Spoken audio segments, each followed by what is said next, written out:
Boa tarde a todas as pessoas.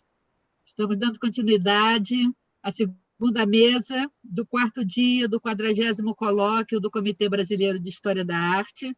Uma alegria estarmos realizando o encontro no ano de 2020, nessa condição pandêmica no planeta, mas pensando arte, pensando história, pensando cultura e todas as suas transversalidades. Para contribuir com esta mesa, vamos fazer uma apresentação. Cada comunicadora apresentará o seu trabalho, numa fala inicial, depois uma rodada de questões entre os membros da mesa, para que, de fato, como o título geral do colóquio fala, que é Pesquisas em Diálogo. Então, já começo apresentando o professor Alexandre Santos, da Universidade Federal do Rio Grande do Sul, que vai apresentar a imagem ARDE, notas sobre reescritas da história e reposicionamentos mnemônicos na arte. Por favor, Alexandre. Bom, boa tarde a todas as pessoas. Gostei muito dessa possibilidade de falar em pessoas, né, sem generalizar, não é? Então, boa tarde a todas as pessoas, a todos, a todas, a todes, enfim, né? Eu queria, em primeiro lugar, também agradecer ao comitê, né, por nos trazer a oportunidade de trabalhar com pesquisas em andamento. Quero, em primeiro lugar, dizer que a minha pesquisa ela tem um aspecto que já vem há alguns anos sendo trabalhado. O artista sobre o qual eu vou falar, eu já venho trabalhando há algum tempo, mas essa especificidade que eu trouxe para a apresentação de hoje, ela é recente, ela é bastante recente. Então, o título da minha pesquisa, ou do meu interesse de pesquisa, se chama A Imagem ARDE. Notas sobre reescritas, né, da história e reposicionamentos mnemônicos na arte, sobre os quais a Rogéria já falou. Como o próprio título indica, eu tenho uma necessidade, eu acho que nós trabalhamos com história da arte, trabalhamos com história da cultura, enfim, né? Trabalhamos com a história, precisamos estar o tempo todo reescrevendo aquilo que nós produzimos, né? Naquilo que nós pensamos, e também nós precisamos, sobretudo nesse momento tão difícil que nós vivemos em vários sentidos, né? Os retrocessos políticos, né? Essa pandemia, os negacionismos, enfim, né? O poder que as fake news têm tido, né? Então nós temos uma responsabilidade ainda maior. Né? Então, nós precisamos realmente colocar em constante movimento a memória histórica e as reescritas da história. Isso me deixa muito feliz pensar isso dentro da própria arte. Eu sou formado em História, né? Eu sou historiador por formação em História e trabalho com História da Arte já há mais de 20 anos. Então, eu fico contente em poder trazer um trabalho no qual eu estou juntando uma formação minha anterior com uma formação atual minha, que é esse cruzamento entre a história, né, no sentido mais amplo, e a própria produção artística. Então, essa pesquisa ela vai recuperar uma relação que eu tenho cultivado com a obra fotográfica do artista paulistano André Penteado, nascido em São Paulo, né, 1970, já há alguns anos, a partir do meu interesse pelos seus livros de artistas fotográficos, ou, como disse antes a Marinês, né, a Marinês Turazi, photobooks. Então, André Penteado, né, um artista que me pareceu modelar para pensar esta relação entre reescritas da história, a partir da fotografia, principalmente através do desenvolvimento do projeto Rastros, Traços e Vestígios, que ele vem desenvolvendo e vai revisitando fatos importantes da história do Brasil, anteriores ao advento da fotografia, a partir da criação de grandes arquivos fotográficos que buscam elementos para repensar aquilo que resta ou que ainda repercute sobre aqueles fatos na nossa atualidade. Então, ele constitui arquivos que se tornam livros, e nessa pesquisa eu venho pensando a fotografia como uma escrita, uma forma de escrita, ou como, a gente pode dizer, pensando em Foucault, como uma forma de discurso. Os livros que o André produziu relacionados a esta questão são 3, né, até agora. O Cabanagem, 2015, que fala da revolta da cabanagem, que ocorreu entre 1835 e 1840 na província do Grão-Pará, hoje o estado do Pará, a Missão Francesa, de 2017, começa em 1816, todos nós sabemos, e, finalmente, a Revolução Farroupilha, né? O nome do livro se chama Farroupilha, é um livro de 2019, e ele vai ser o centro principal da minha inquietação neste momento de pesquisa. O livro eu recebi esse livro durante a pandemia, ele foi impresso em 2019 e foi lançado em 2020, ia ter um lançamento aqui, mas em função da pandemia não pôde acontecer. Eu posso ainda falar mais um pouco, Rogério? Eu já me adiantei muito. Mais um pouquinho? Tá. Bom, eu acho importante, então, né, esse gesto artístico de retomar fatos históricos a partir de imagens fotográficas, algo que me interessa porque aciona uma necessidade de revisão de determinados aspectos da nossa condição de seres pertencentes a determinado lugar e condição cultural e histórica. Cabe ressaltar que a fotografia em si é um dispositivo mnemônico que ativa várias dimensões sobre a lembrança, o esquecimento e até mesmo sobre aquilo que é irrecuperável, seja da história pessoal de quem guarda ou coleciona fotografias, seja da história coletiva de uma comunidade ou país.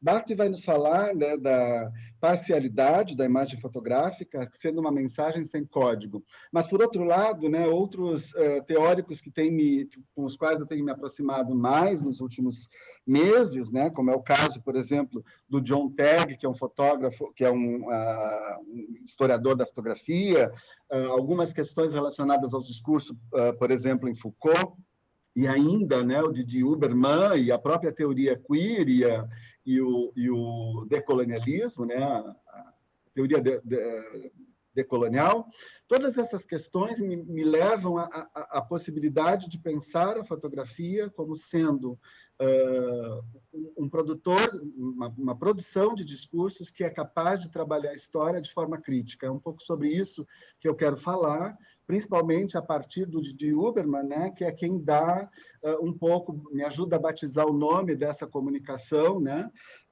a partir da ideia ou da noção que ele vai trazer num texto e num livro, né, publicado no México, que eu também recebi de uma amiga, que se chama Arte de la Imagen. Tá?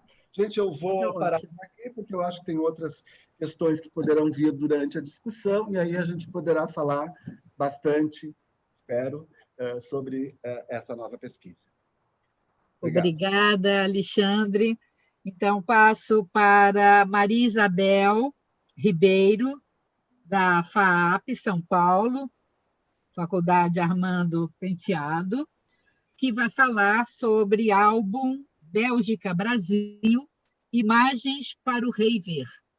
Por favor, Isabel. Obrigada, muito obrigada, boa tarde a todos. Esse álbum é um achado que permite viagens, que permite ser prescrutado. Tá? Esse ano é a comemoração do 100º aniversário da visita do rei Alberto ao Brasil. Ele passou quase um mês aqui no Rio de Janeiro, Belo Horizonte, São Paulo. Tá? E, na época, foi considerado o delírio belga. Hoje, o delírio belga, a gente nem lembra do que poderia ser esse delírio belga. E o rei Alberto era respeitado, conhecido como herói de guerra, era o rei-herói, o rei-soldado, aquele que ficava na trincheira com seus soldados e que manteve uma Bélgica independente, não sobre o domínio, a ocupação alemã, e era, assim, 7% do território da Bélgica que ele estava segurando. Né? E o rei Alberto foi recebido aqui, e esse preparativo foi imenso, plenamente divulgado nos jornais e comentado e tal, no cinema, no rádio não, e no cinema, como algo a ser feito à altura, né? Uma recepção à altura do herói de guerra, do herói respeitado e tal, e tanto o Epitácio Pessoa fez no Rio de Janeiro, como Arthur Bernardes em Minas Gerais, e aqui o Washington Luiz. Né? a minha preocupação com esse trabalho parte de um mote que, na época, era muito grande, que era muito comum, que era o que o rei Alberto vai ver. Então, as obras na cidade, a preparação de um cenário para o rei Alberto ver, e o protocolo, como o protocolo vai agir? É o protocolo para mostrar o Brasil para o rei Alberto. Né? Então, esse álbum trabalha, a minha abordagem dele trabalha muito com a questão das narrativas, né, dos Brasis do rei Alberto, né, e da questão da identidade. Né? Esse álbum foi organizado por um cenógrafo do Rio de Janeiro chamado Ângelo Lazari, e quem auxiliou ele foi o Vieira da Cunha, né, caricaturista. E esse álbum é composto de fotografias, e essas fotografias, a maioria delas, elas têm interferências, tanto do J. Carlos quanto do Correia Dias. E trata o que ela vai apresentar, o que ele vai apresentar. Ele vai apresentar um Brasil que o rei Alberto viu, um Brasil que ele não viu, porque ele não visitou, então mostra imagens do Rio Grande do Sul, praias do Nordeste, etc. Um Brasil que ele poderia ver e não viu, um Brasil que eles gostariam que o rei Alberto visse. E o que é esse Brasil que eles gostariam que o rei Alberto visse? Ele trata da questão das identidades. Então, nessa discussão que a imprensa tinha, as revistas tinham, os caricaturistas, né, não davam sossego, eles perguntavam: o que será que o rei Alberto vai ver? O que será que o rei Alberto não vai ver? O que será que o rei Alberto vai almoçar? O que será que ele vai escutar? Né? E existia um clamor para mostrar para o rei Alberto a questão popular, a questão da produção popular, de uma cultura mais popular. Né? E esse álbum mostra os bastidores desse cenário também, embora sem legendas, mas aí aparecem os bastidores. Então, por que nesse álbum vai aparecer uma fotografia de um relevo do Celso Antônio retratando Dom Pedro II? O rei Alberto foi o primeiro rei a visitar a jovem República Brasileira. E, num momento assim, interessante, que a lei de banimento da família real não havia sido revogada, né? Que a comemoração do centenário da independência estava daí há 2 anos. Né? Então, o que vai ser isso? Então, existe esse debate, né, até de uma nostalgia do Império, nessa jovem república que se acha segura o suficiente para receber um rei. Mas existe, na maneira da condução, uma nostalgia desse império. Né? Tanto que esses vários caricaturistas se referiam ao rei Epitácio e ao presidente Alberto, né? Dada o comportamento de um e de outro. E essa questão de verificar as diversas narrativas que existem no álbum, ele promete até, ele sugere até que ele seja um atlas de imagens, né, no sentido que a Rogéria falou na mesa anterior, e dá margem para muitas leituras, muitas discussões. Tá bom. Obrigada, Maria Isabel. Então, passo para a professora Niura Aparecida Ribeiro, da Universidade Federal do Rio Grande do Sul, falando Squat, a memória de um encontro, de Andréa Eschenberger. Por favor, Niura. Obrigada, Rogéria. Bem, boa tarde a todos, os colegas e quem está nos assistindo no YouTube. Eu gostaria de agradecer, né, a toda a equipe do colóquio e da diretoria que organizaram esse encontro, porque, embora seja online, a gente sabe que demanda bastante trabalho e a gente sabe pelas aulas online que a gente tem dado, né, o quanto o trabalho dobra realmente. Enfim, sempre é trabalhoso organizar um colóquio, mas nesse, então, eu peço desculpa pela minha fala ainda um pouco lenta, tá? Porque eu acabei de sair de uma hospitalização na terça-feira. Estou aqui com o meu colar cervical decorando o meu pescoço. Então, desculpem se eu estiver ainda com a fala um pouco mais lenta, tá? Bom, então essa minha pesquisa em andamento, eu tenho pesquisado muito sobre fotografia e agora, por ocasião das minhas aulas na pós-graduação, eu fui reler alguns autores, e como Andreas Huyssen e o Lipovetsky, e aí me ocorreu, então, de trabalhar com uma artista que eu sempre gostaria de ter trabalhado. Eu a conheci quando eu fiz meu estágio doutoral em Paris, que é a Andrea Eschenberger. Ela é de Florianópolis, mas ela vive entre o Brasil e a França, mas ela mora lá em Paris, e eu a conheci, então, nas aulas do meu orientador francês, o Michel Poivert. Bem, e o que me interessou trabalhar em alguns trabalhos desta artista, o Poivert escreveu sobre um trabalho sobre o transitorâneo, enfim, outros textos, mas o Squat é um trabalho dela de fotografia que ainda não abordaram, né? Então, eu resolvi escrever, porque também ele tem diálogo com vários outros que ela vai fazer. Então, a Andrea trabalha com uma prática memorialista, né? Com um aspecto, a princípio, biográfico, mas de um viés bastante antropológico, porque a formação dela, embora seja em artes, na graduação, no doutorado que ela fez na França, é em antropologia, e ela trabalha muito com as questões, muitas vezes biográficas, que ela se confronta, mas também com comentários que têm a ver com questões sociais, né? E questões, sobretudo, voltadas ao espaço. Então, squat que nem todos conhecem, é um termo inglês usado muito pelos franceses, que é utilizado por conta quando acontece uma ocupação de uma residência vazia. E então a questão neste trabalho partiu daí, né? Por isso que o trabalho se chama Squat, é um trabalho de 2013, inclusive da época que eu estava lá em Paris. Bem, e ele 12, 13, por aí, e ele então vai falar dessa questão da ocupação, só que no caso ela utilizou como fonte de trabalho a casa de uma idosa, que é vizinha dela, que veio a falecer, e a filha pediu que, para que o apartamento não fosse ocupado, ela cuidasse desse apartamento. E aí ela resolveu fazer um livro, né, de artista, que lá no resumo eu coloquei o link para ver, porque ela tem a versão como um livro de artista e a versão também como vídeo, e que ela vai falar da questão do abandono social dos idosos, que nas grandes cidades passam muito por isso, né, da impossibilidade, muitas vezes, de fazer um mercado, enfim, das restrições físicas também.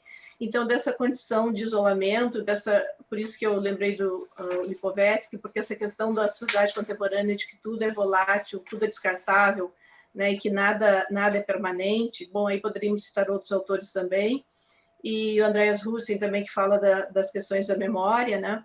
E ela também quer falar com esse trabalho sobre, ela fotografa, então, as residências. Lá no resumo eu coloquei algumas imagens da residência dessa senhora, mas por trás disso tem esse comentário, né, da grande quantidade de pessoas que ela vê em Paris que ocupam as residências porque não tem onde morar. Então, que um imóvel desocupado ele não pode permanecer muito tempo, porque ele certamente vai ser invadido e ocupado por essas pessoas. Bem, e o trabalho dela é um duplo retrato, na verdade, porque quando ela tem toda uma narração, né, com as imagens, com o vídeo. Ela é uma série de fotografias que ela às vezes faz de 3, um tríptico, às vezes faz as fotos mais visualizadas, mas tem uma narração. E essa por que é um duplo retrato? Porque ela narra através de fotografias e narra através da história que ela vai contando desse encontro dessa senhora. E por ocasião de ela ter vindo ao Brasil, essa senhora veio falecer, o que não houve, enfim, uma despedida, e ela não tinha parentes em Paris, e ela que cuidava um pouco dessa senhora. Então, essa narrativa do convívio é o que ela vai tratar, né, nesse trabalho, nessa sequência de imagens. E eu, particularmente, acho que o trabalho com vídeo é interessante, porque ela tem toda a questão da sonoridade dela, lendo todo o texto que ela criou também, da narração desse encontro. E o interessante é que nas imagens ela vai ressaltando os objetos que essa senhora tinha em casa, como televisão, telefone, mas todos são objetos, de uma certa forma, já impossíveis de comunicação, porque ela pouco ouvia, né?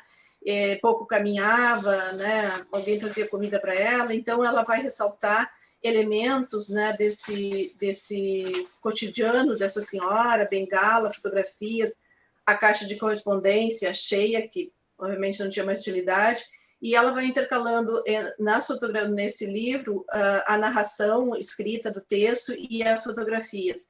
Inclusive, ela usa a capa do álbum, é do mesmo papel de parede do álbum, do livro, né? Às vezes ela chama álbum, às vezes chama livro, mas seria mais, entendo, um livro. E ela usa o mesmo papel de parede da casa da senhora. E tem uma questão muito ligada ao cinema, porque também ela fotografa a ideia da cortina, né, que fecha o livro, com esse ensinamento de uma questão da finitude da vida, né?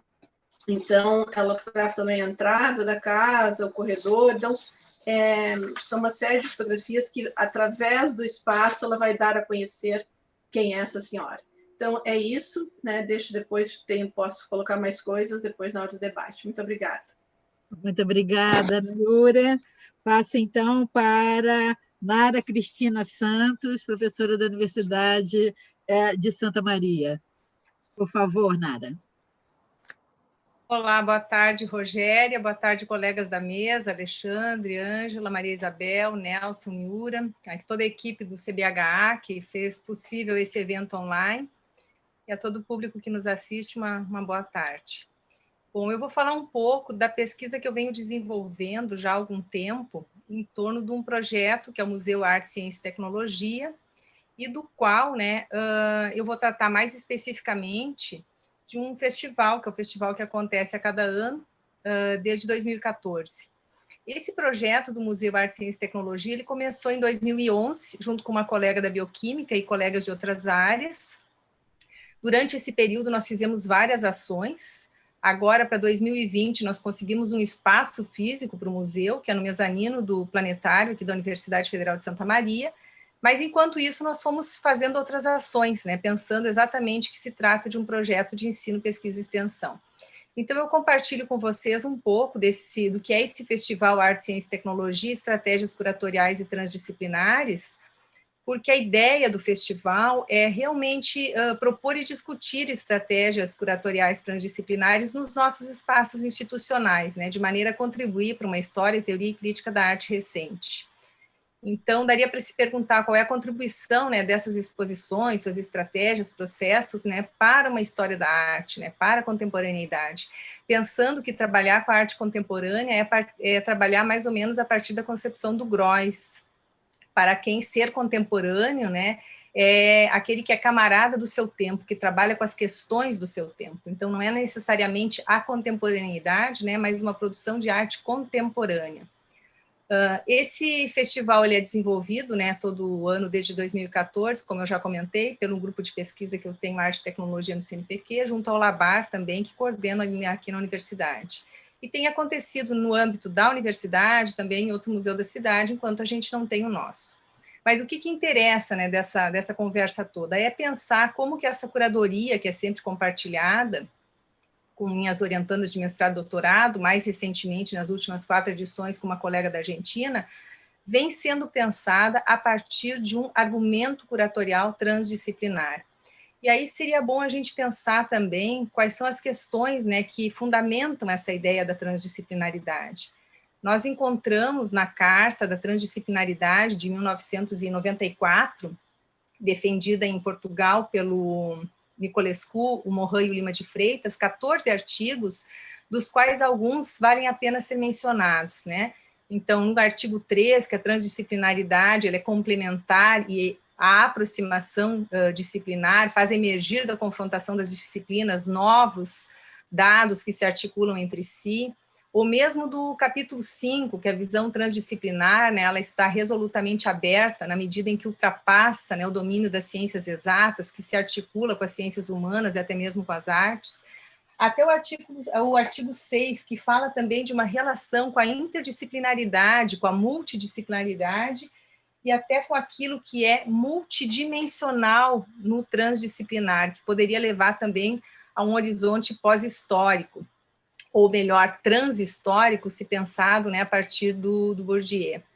Também no artigo 10, falando sobre o movimento transdisciplinar, que é um tema transcultural, que aí abrangeria todas as questões, não só do ponto de vista de arte, ciência e tecnologia, né, mas também ativistas de gênero, entre outras.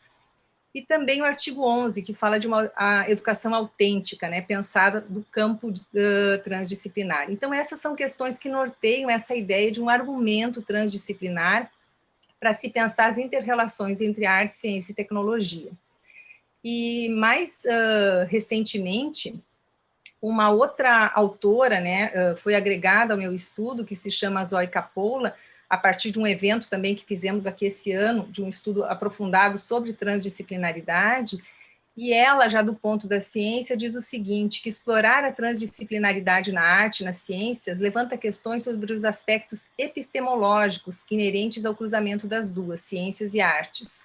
E como que a gente poderia articular um procedimento experimental, né, redutivo, mas rigoroso, com uma evolução necessária para novos paradigmas que são simultaneamente complexos e abertos.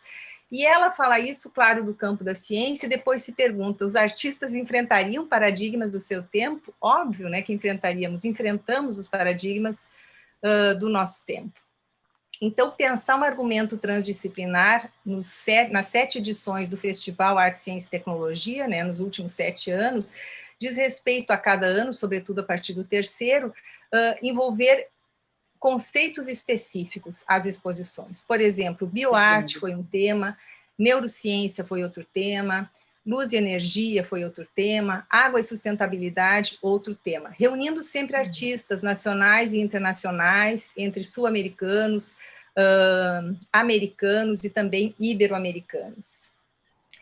E aí a gente também poderia se perguntar, né, mas por que essa ideia de uma transdisciplinaridade, né, vinculada à arte, ciência e tecnologia? Então, não é uma ideia nova, né? Já nos anos 60, o Zanini afirmava que a história da arte passava a ser transdisciplinar. Na época, ele dizia transdisciplinar vinculada à psicologia, né? Também à sociologia, por exemplo. E Sara, podemos já ir fechando, porque tem as outras apresentações também. Sim, encerro com o Zanini. E nesse momento ele Desculpe dizia... o corte, é o meu papel. Tá bom, tá, eu sei disso.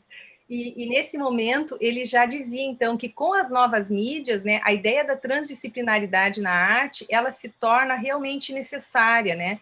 Então, a história da arte, ela pode se constituir a partir de exposições, acomodar novas práticas intermédias, sobretudo, né, desse escopo transdisciplinar. Obrigada, Rogéria, me empolguei. Obrigada, Nara. Com certeza, no caminhar nós vamos poder todos apresentar mais. Passo, então, por favor, para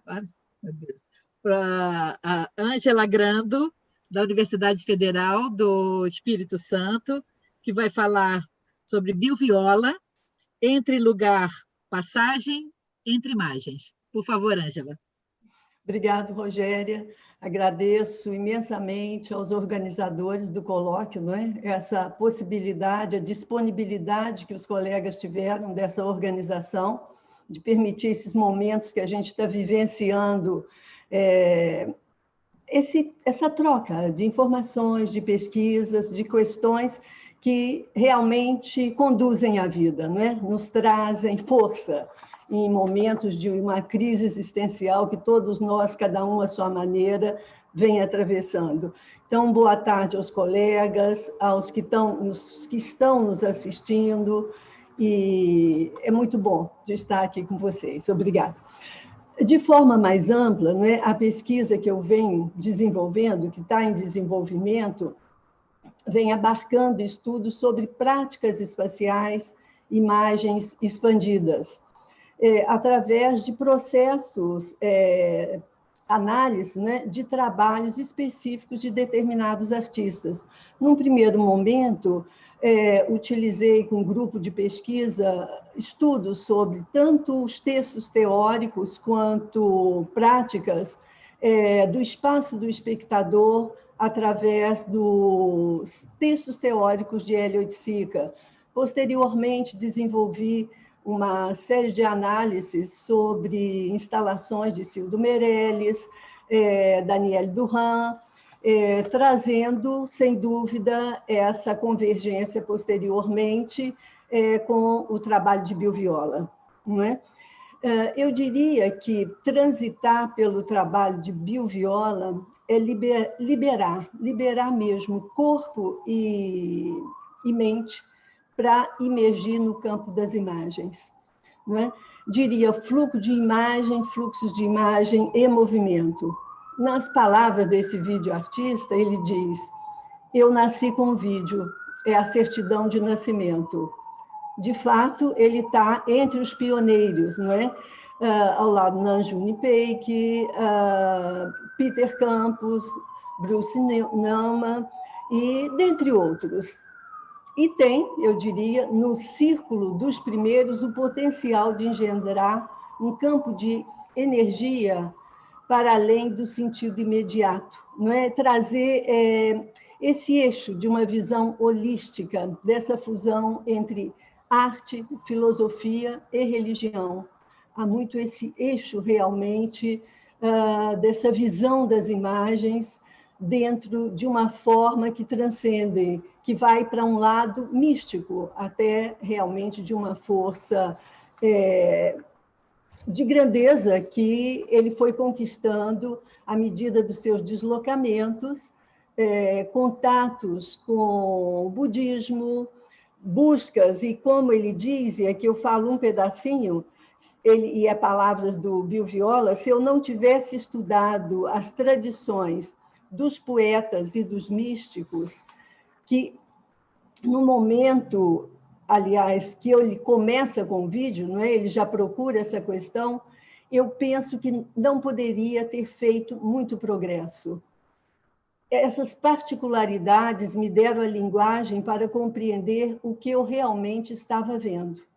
Um dos fios comuns em todas essas tradições, entrecortando diversas culturas, é a ideia de que tudo à nossa frente é meramente um mundo de aparências. É apenas superfície, não a verdadeira realidade. Se você é pego pela superfície, então você fica na superfície. Sua visão é imprecisa.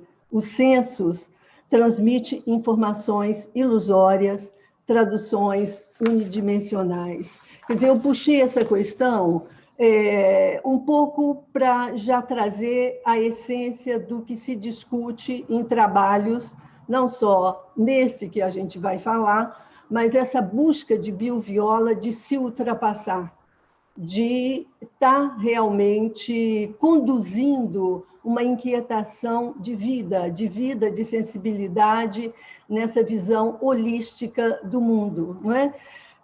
Eu sempre senti necessidade de estar frente a frente com a obra de todos os artistas, evidentemente, mas principalmente daquele que se vai colocar como meta de uma pesquisa. E a primeira vez que eu pude estar visitando uma exposição de Bill Viola foi em 2013. Foi exatamente no Parque de la Memória, em Buenos Aires, a exposição organizada que tinha o nome Ponto de Partida. E realmente eu me senti totalmente imersa nas obras, nas imagens, vídeo, filmes projetadas nas salas, nas várias salas de exposição. E às vezes a gente se questiona, sem muito romantismo, eu diria, o que te faz chorar perante uma obra, dentro da imersão de um espaço de subjetividades. E, de fato, eu senti isso. Eu senti lágrima descendo. E eu digo, pá, que isso? Que força, que camadas ele vai interagindo para trazer esse potencial de energia, não é? Eu diria que também para inúmeros espectadores, eu percebi ao lado, quando transitava nas salas, o choque foi total. E um sentimento de simbiose com uma energia carregada de fragmentos de memória existencial, uma força antropológica. Foi quando, posteriormente, eu até apresentei em um dos colóquios do CBH uma comunicação, que eu acho que o título seria mais ou menos a persistência do passado na arte presente de Bill Viola. De lá para cá, outros objetos de pesquisa foram fazendo parte dessa nossa vida acadêmica, dos grupos de pesquisas, das orientações que estão em foco, mas o diálogo com a obra de Bill Viola permaneceu presente.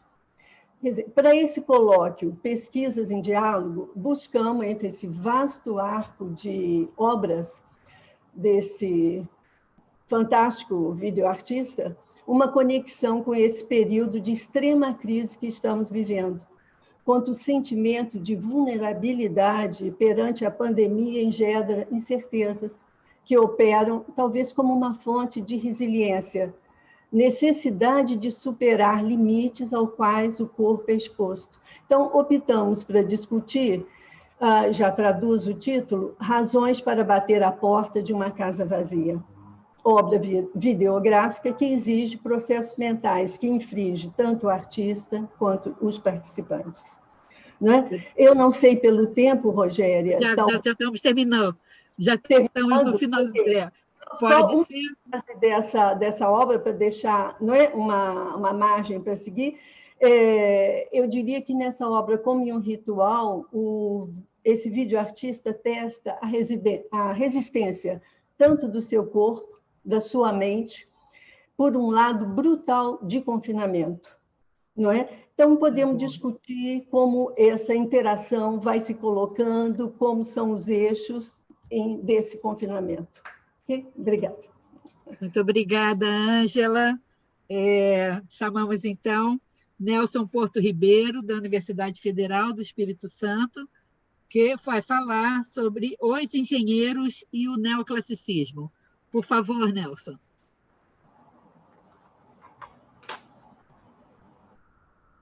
Boa tarde a todos. Obrigado, Rogéria. Obrigado à organização do evento por terem me realocado para essa mesa. Achei que vai ser bastante interessante esse diálogo com os meus colegas, né? Gostei muito das apresentações que foram feitas até então. E esse viés da tecnologia me parece bastante instigante da transdisciplinaridade, porque os engenheiros que eu vou falar aqui, num certo sentido, Nara, eles são os grandes executores da transdisciplinaridade no século XIX. Não com essa palavra transdisciplinaridade, né? Mas o que acontece no século XIX, através da engenharia, é a tentativa de criar uma ciência de todas as ciências, como o Augusto Comte falava. Ele dizia que a educação enciclopédica, né, ela era uma ampliação efetiva daquela que já se dava nas escolas politécnicas, né, que o propósito nas escolas politécnicas era de fazer do estudo das generalidades científicas, a engenharia, né, uma grande especialidade do conhecimento humano. E isso se dá através de um papel extremamente significativo, né, dessa engenharia, que hoje a gente não se dá conta, né? A gente até tem um certo preconceito contra as ciências da engenharia, como sendo ciências bitoladas, né, nos tempos atuais, mas no século XIX eles foram os grandes responsáveis pela modernização do nosso país. E a minha intenção nesse estudo que eu faço aqui, muito mais do que pegar o neoclassicismo sobre o ponto de vista, digamos, da sua estética, sobre um projeto formal, né, é estudar o neoclássico ou a ação dos engenheiros através do neoclassicismo como um projeto ideológico, como um projeto político, como um projeto para a nação, como, inclusive, um projeto para a nação brasileira, né? E são vários os fatores que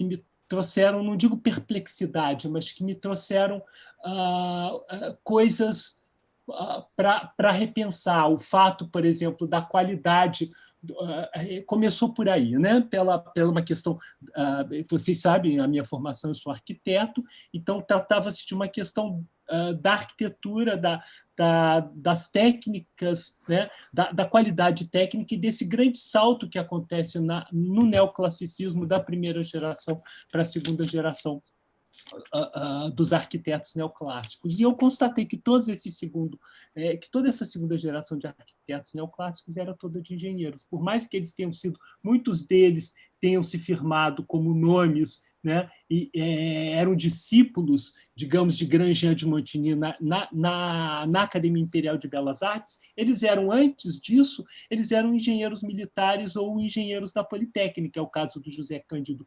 Guilhobel, do José Maria Jacinto Rabelo, do Domingos Monteiro, e não apenas dos arquitetos que trabalharam na capital do Império, no Rio de Janeiro, mas também aqueles que trabalharam, por exemplo, nas grandes cidades do Nordeste, em especial no Recife, que tinha um neoclássico imperial de grande monta, né, como é o caso do Louis Vautier, que é um engenheiro francês que se fixa, né, no Recife, como é o caso do engenheiro português José Mamed Alves Ferreira, que também é um dos grandes. E esse projeto dos engenheiros é um projeto que se dá na prática, digamos, construtiva, né? O que eu quero dizer com uma prática construtiva revolucionária? É aquela prática, por exemplo, que implementa os hospitais e os presídios organizados, por exemplo, no esquema do panóptico, né? É uma coisa extremamente revolucionária para o momento. É também uma prática, aquela prática científica sanitarista, que vai revolucionar o urbanismo das cidades brasileiras. Mas não fica apenas nisso. A engenharia, nessa época, ela é provavelmente a categoria, né, organizada, porque as demais, tirando as categorias organizadas oficialmente eram a engenharia, a arquitetura, a medicina e o direito. As demais ciências do conhecimento, elas só vão se organizar,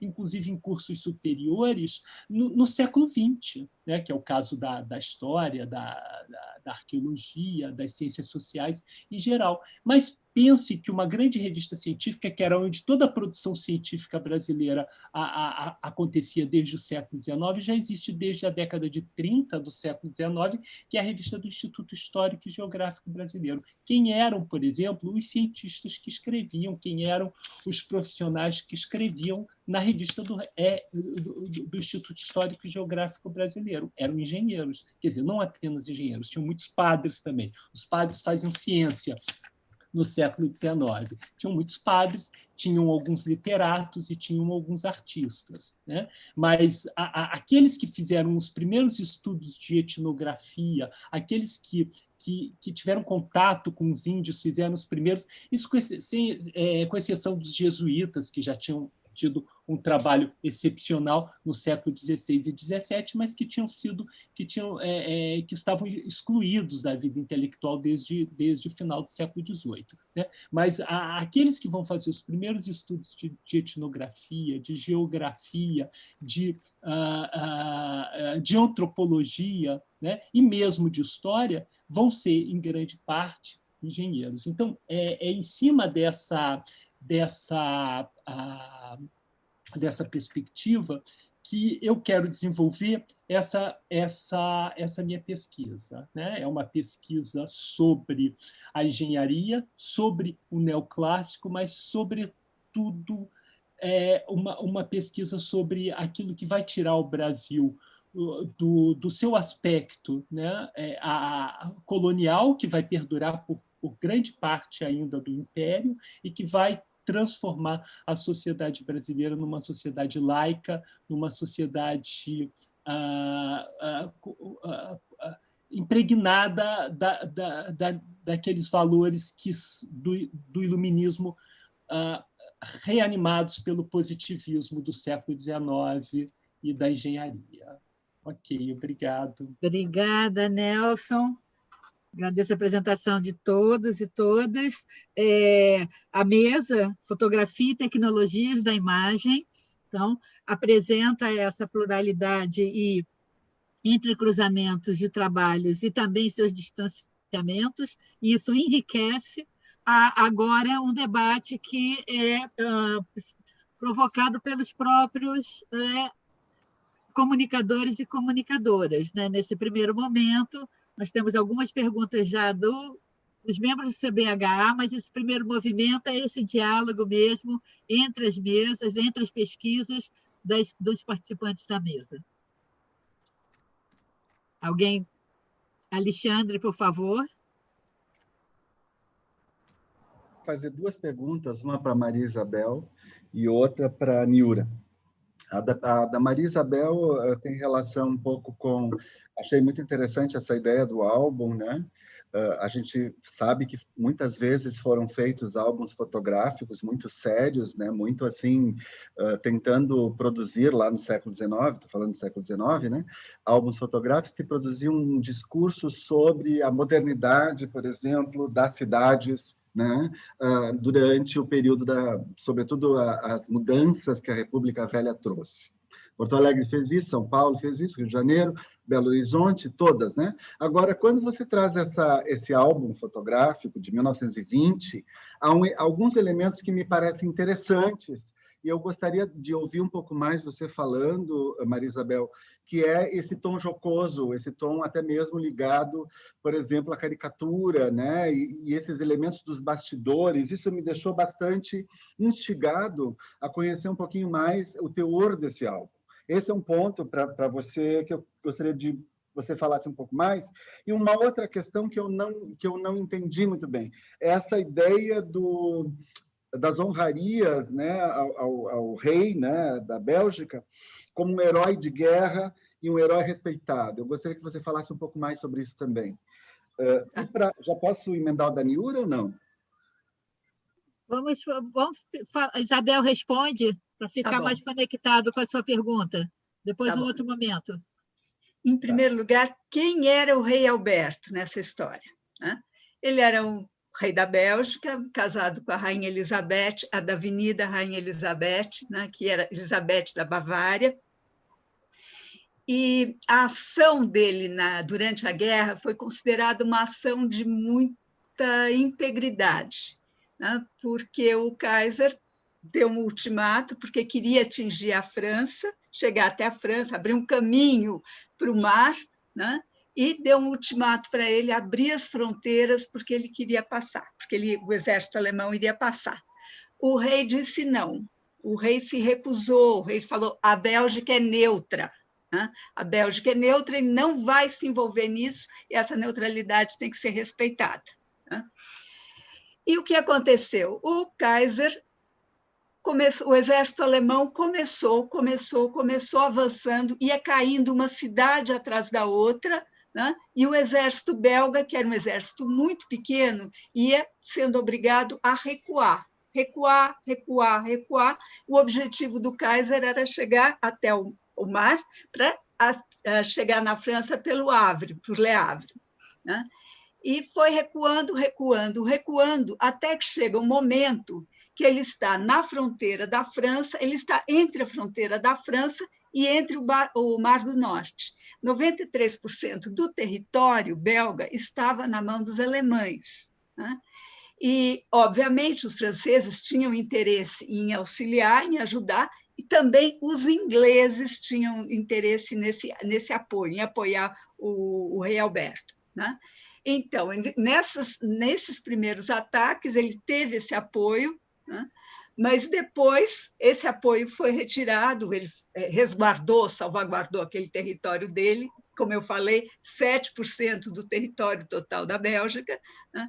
E ele passou todo o período da guerra, né, de 14 a 18, ele passou nesse lugar, na cidade à beira-mar, passou nesse lugar como quartel-general. O governo da Bélgica estava na França, né, mas ele não quis ir, ele continuou. E o fato dele não ir para um governo no exílio, como a administração, os outros, toda a estrutura do governo, dele ficar com os belgas nesse posto de resistência, determinou que ele fosse muito admirado, não só com o soldado, como no fronte, né? E a rainha também no fronte, tá?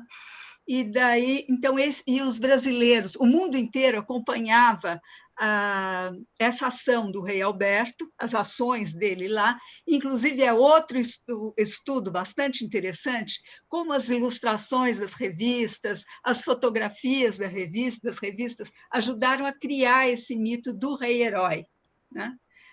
Do último rei-soldado, do rei-herói, do rei que é o capitão do navio, que não abandona o navio, esse tipo de coisa, né? E aqui no Brasil, ele era conhecido também porque acompanhavam pelo jornal as notícias do jornal, inclusive lá, porque havia a questão dos alemães voltarem a esse caminho para o mar, né? E ele continuou lá. E os brasileiros, inclusive, assistiam no cinema, porque haviam pequenos, como existiam 30, 40 anos atrás, aqueles noticiários do cinema, filminhos curtos, em que se colocava a presença, a atuação do rei da Bélgica. O rei da Bélgica era uma unanimidade, né, nesse sentido. No ano anterior, ele fez uma viagem aos Estados Unidos e foi o mesmo sucesso. Ele reunia, assim, 8.000 pessoas na avenida quando ele passava, né? Então, essa é a questão do rei da Bélgica, que ele era muito querido, muito respeitado. A questão, por que ele veio aqui para o Brasil? Né? Por vários motivos. Primeiro, porque o Brasil foi o primeiro país oficialmente a ter a repudiar a invasão alemã. Né? Em outro motivo também, 1909, Haia, Rui Barbosa, né? O Rui Barbosa, e depois falando da neutralidade e da questão do peso dos países, e depois, logo no começo da guerra, também Rui Barbosa fez um discurso, uma fala sobre esse assunto. O Brasil mostrou muita solidariedade aos belgas nesse período, e outra coisa, o mundo estava sendo reconstruído, tanto os belgas estavam prospectando novas oportunidades, inclusive a belgo-mineira nasceu dessa visita, né? Eles já estavam prospectando, e o Brasil também estava prospectando entrar nesse cenário que estava redesenhado, e via aí uma boa possibilidade, né? Então, porque o rei era respeitado e querido, e por que da visita? O rei recebeu vários presentes, os mais interessantes possíveis, dentro daquela questão dos presentes de Estado, pedras brasileiras, madeiras brasileiras, mas também palmeira, jaca, desenho de criança, livro, partitura, e muitos álbuns de fotografia. O Ramos de Azevedo deu de presente um álbum de fotografia das construções dele, a cidade do Rio de Janeiro também deu um álbum. E esse álbum foi oferta de, principalmente, jornalistas e escritores, né? Lembrar que eram aqueles caricaturistas que também, no momento de preparação daquela visita em grande estilo, eles tinham um prato cheio nas revistas com as caricaturas, né? Então, era caricatura dos mais variados pontos de vista. Então, a questão do banimento da família real, como? E agora, é republicano, não é republicano? Os mais republicanos são os que estão mais entusiasmados com essa visita real, né? Maria Isabel, podemos aí fazendo um fechamento para uma segunda rodada? Pode claro, ser? deixa para depois. Vai fechando Não, com certeza, mas vai fechando, por favor, para a gente poder dar a sequência da segunda pergunta. Esse álbum tem 357 páginas, né? Com textos de escritores. Escritores tem Flecha Ribeiro, tem Osório Duque Estrada, tem Monteiro Lobato, tem Ronald de Carvalho, e caricaturistas, Calixto, Voltolino, Correia Dias, Vieira da Cunha, todos eles, J. Carlos, todos eles, e que eles... Os escritores com textos escritos, e nesses textos também tem interferência dos artistas, fazendo cartuchas, fazendo cercaduras e tal, capitulares. E nas fotografias eles completam o que falta na fotografia, ou reiteram alguma coisa, ou completam. Obrigada. Alexandre, você tinha uma outra pergunta para a Niura? Era sobre, Niura, essa relação da palavra squat, né? Como isso se configura numa exposição que é produzida por um artista num apartamento que é, vamos assim dizer, emprestado para esse artista. Quando a gente pensa que squat, né, é uma ocupação que tem um sentido social mais, vamos dizer assim, dramático, né? É ocupação porque eu estou na rua, né? Ocupação, a gente vai ter inúmeras ocupações urbanas hoje, e essa é uma discussão, né, dos sem-teto urbanos, né? Muito propícia nos dias de hoje, e aí eu fiquei pensando um pouco sobre esse trabalho, né, da Andrea Eichenberger, que você está estudando, e como esse conceito de squat se aplicaria a essa exposição e o modo a partir do qual isso se reflete nos trabalhos, talvez, da artista. Era essa a minha dúvida. Bem, Alexandre, obrigado pela tua pergunta. Eu não sei se eu compreendi bem, estou perguntando como se reflete na exposição. Não sei se passa por também uma questão de autorização. É que a filha dessa senhora, como ela é vizinha de porta e cuidou muito dela durante o período que ela já estava bastante debilitada fisicamente, e era muito sozinha, ninguém a visitava. Então a filha autorizou que ela fizesse, ela literalmente fez uma invasão, mas ela estava autorizada, digamos, pela filha, quando solicitou que ela cuidasse do apartamento. Porque, então, o papel dela era abrir as janelas, né, acender luzes à noite, apagar, para que fosse feito esse acompanhamento. Eu não entendi direito, poderia repetir em relação à exposição que tu perguntas? Não, agora eu entendi. Na verdade, o squat seria, né, uma invasão não autorizada, mas como a invasão é autorizada, ela começou a pensar sobre o squat no âmbito da exposição, é isso? Ela é no momento em que a vizinha, como é que assim, a Andrea vive lá uns 15 anos ou mais, tá? E ela, como imigrante, quando ela foi para lá, também enfrentou muito essa questão da moradia, de onde ficar, como qualquer pessoa que decide morar no exterior. Então, isso para ela, e como ela tem formação em antropologia, ela se preocupa muito com essas questões do espaço. E quando ela foi solicitada pela filha dessa senhora, então ela teve a ideia, e conhecendo essas invasões, que acontecem muito em Paris, segundo ela me disse, ela resolveu fazer isso pensando na própria situação dela quando chegou em Paris. Ela nunca invadiu nada, obviamente, mas ela tinha que fazer um comentário, ela sentiu necessidade disso.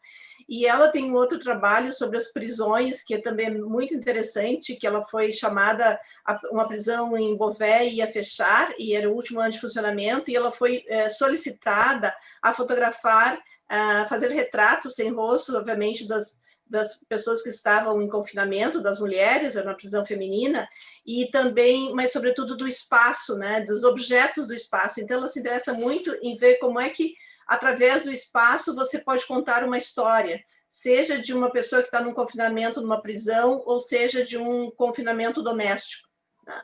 Então é um pouco isso.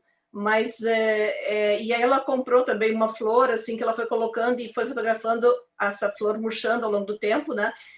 Como uma metáfora da morte dessa senhora com a qual ela tinha um elo de afeto muito forte, né? Como se fosse a própria mãe, né? E enfim, é um pouco isso, né? Tem mais?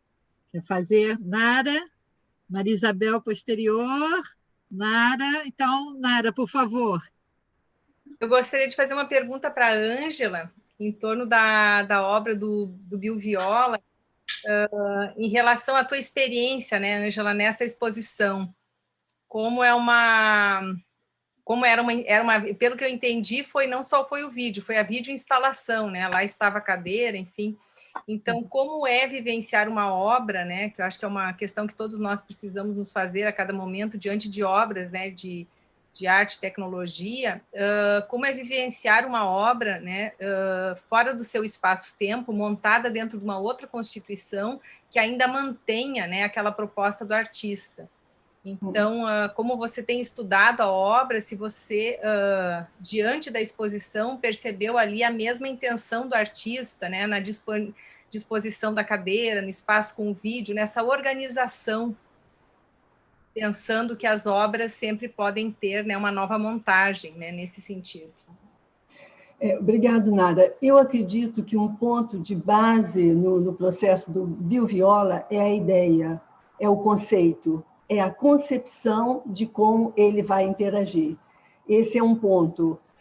Outra é ter um vasto, realmente, trajetória, não é, de momentos prolongados no deserto, onde há todo um aprendizado de ultrapassar forças, idas à Índia, à Tunísia, ao Japão, o convívio com monges, onde ele traz esse eixo budista de experiência e intimista enormemente que ele consegue transmitir.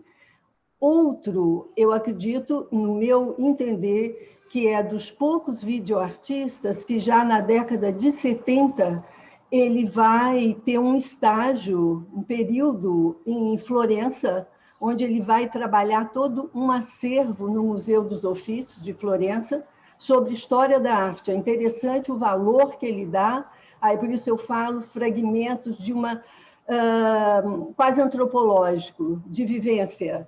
Não é? Então, essa questão de depois ele vai fazer um período também no Getty, em Los Angeles, não é? No Instituto, onde ele vai estar trabalhando todos aqueles eixos dos mestres do século XV, século XVI, com uma intensidade, uma sensibilidade extrema, que é quando ele vai criar aqueles vídeos, são 20 vídeos sobre a série As Paixões, né? Que eu já até trabalhei um texto que foi publicado pela revista da UFMG Pós, onde eu discuto essas questões dessa série, que são As Paixões, e faço um cruzamento com, eu diria, conceitos trabalhados no eixo wagneriano, a Bivoburg, que foi tão falado aqui, e também caminhando por toda essa visibilidade que o Didi Huberman traz. Bom, então, essa força de estrutura, de bagagem que ele traz, primeiro nessa visão de vida, de mundo, de experiência. Então, partindo dessa ideia e da possibilidade de conceito. O corpo dele próprio é um corpo dispositivo, é um outro dispositivo que é elemento, principalmente nessa década de 70 e 80, que ele vem dessa linha até performance, né? Que ele está ali atuando como um dispositivo de atuação na obra. A outra questão que eu diria de vivenciar uma exposição de BioViola vai muito nesse eixo de que, percorrendo décadas e décadas, ele não abandona nenhum dos suportes que ele utiliza, desde a câmera inicial até a mais alta tecnologia. Então, ele trabalha essa questão, eu diria, da desaceleração do tempo, aonde a Gaben faz, inclusive, uma referência a essa questão, quando ele diz que, perante as imagens que são projetadas, aquela ideia inicial que nós temos, que as imagens estão fixas, é necessário o espectador realmente liberar corpo e mente, como eu falei de início, para que as imagens comecem a se movimentar.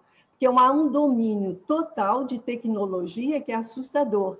Eu acredito que nessa exposição que eu fui em 2013, e depois, posteriormente, eu tive a oportunidade de visitar uma grande retrospectiva dele, que foi no Grand Palais, em Paris.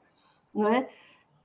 É aquilo, você se sente que o corpo, mente imerge, eu diria submerge, sobre essa atuação fantástica de domínio de uma sinestesia. Trabalhar muito bem o som, a tecnologia, dimensões de telas, posições, eixos, às vezes frontais, outros, e essa desaceleração do tempo também. Então, essa obra, Razões para Bater, não é que foi a que você também me perguntou, A Porta de uma Casa Vazia, essa eu não vi.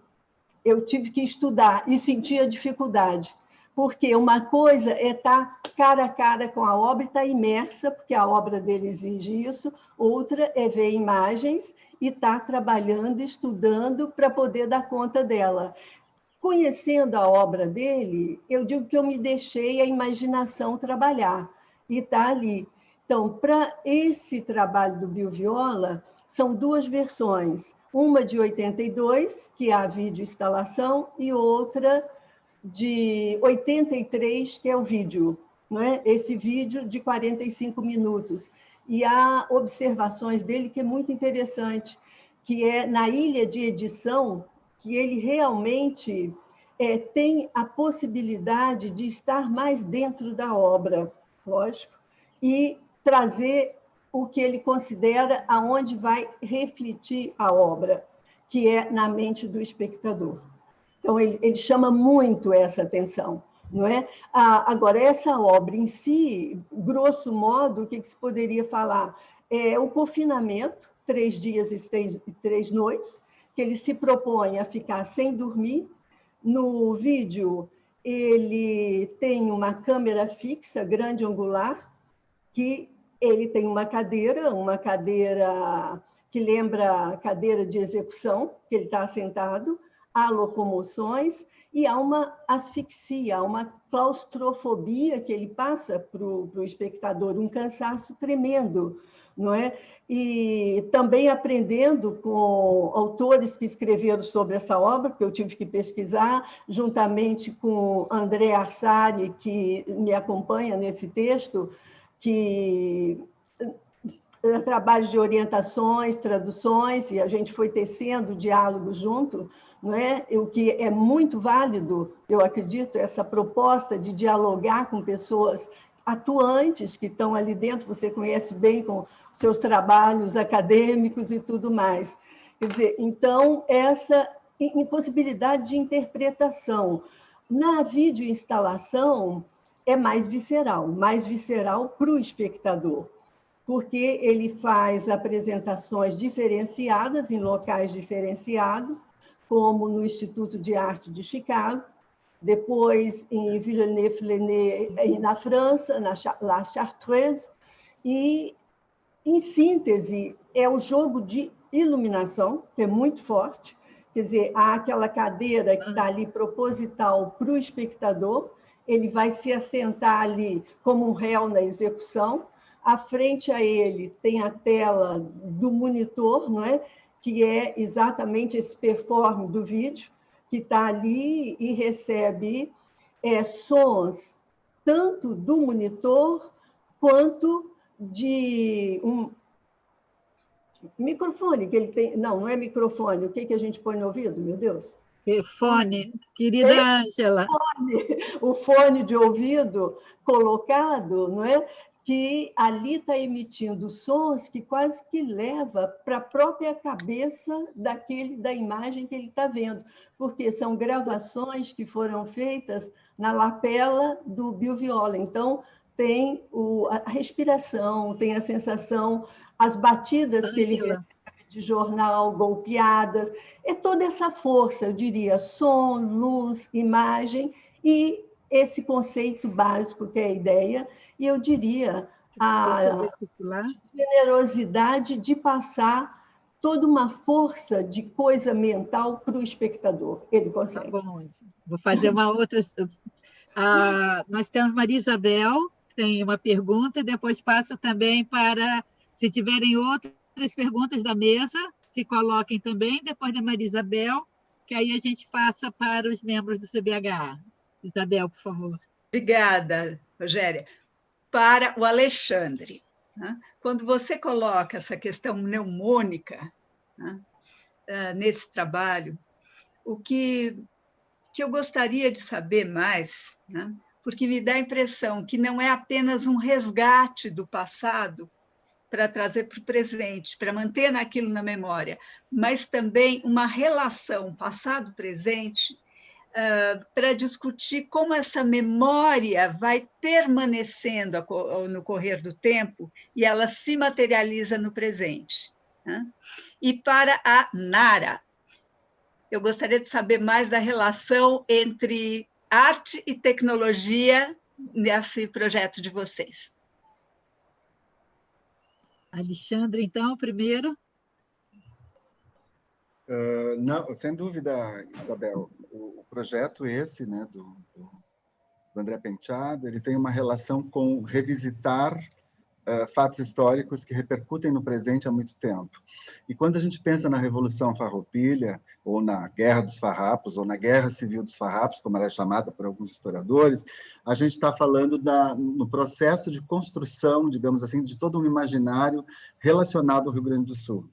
E esse imaginário ele não está só na guerra em si, ou na revolta que aconteceu de 1835 a 1845. Ele está na constituição antropológica, até mesmo, de uma visão que vai se constituir, que vai se forçar e vai ser forjada na própria organização da longa duração histórica, que tem a ver com a construção do processo identitário do gaúcho. Então, essa noção do gaúcho, ela vai percorrendo a história ao longo do tempo, desde o século XIX até os dias de hoje, e ela vai ter oscilações muito grandes. Né? De um lado, no primeiro momento, o gaúcho é visto lá no século XIX como bárbaro. Né? Ao participar da Revolução Farroupilha, ele vai ser trabalhado ou pensado, né, por quem vai trazer ele para trazer o gaúcho para as frentes de batalhas, etc., que é a elite estancieira, né, que trabalhava com o gado, que trabalhava com o charque, ele vai ser visto como um herói. Né? Então, ele vai ser heroicizado. Né? Na República Velha vai existir um momento em que ele vai ser heroicizado. Na ditadura militar, nós vamos ter um processo de construção do gaúcho, mas um gaúcho comportado. Eu mesmo, né, posso falar de coisas da minha infância. Eu participei, né, porque exatamente no pós-guerra, né, e sobretudo aí no final da década de 40 e década de 50, que se constrói uma outra maneira mais eufórica para pensar a noção de gaúcho. Isso tem a ver com o heroísmo que vai ser construído, inclusive pelos historiadores, relacionado à Revolução Farroupilha. Então, por exemplo, nos anos 70, né, que é quando eu era criança e tal, os movimentos de tradição gaúcha, os CTGs, era uma coisa que a gente frequentava porque a gente achava bacana, a gente era criança, não sabia bem o que era. E eu acho que quando o André visita ou revisita este fato histórico, tem um aspecto crítico dele, que é exatamente de pensar o que está presente e o que nós podemos refazer ao pensarmos, né, no caso dele como artista, ao pensarmos esse fato histórico e provocarmos a reconstrução dos discursos, né? Quer dizer, de uma euforia, quase que um sentimento, né, de ser gaúcho e estar separado do Brasil, até o momento de hoje em que nós temos a revisão, por exemplo, da participação dos negros, que foi uma questão sempre negada pela historiografia e a qual aparece profundamente, por exemplo, neste livro de artista do André Penteado. Então, assim, pensar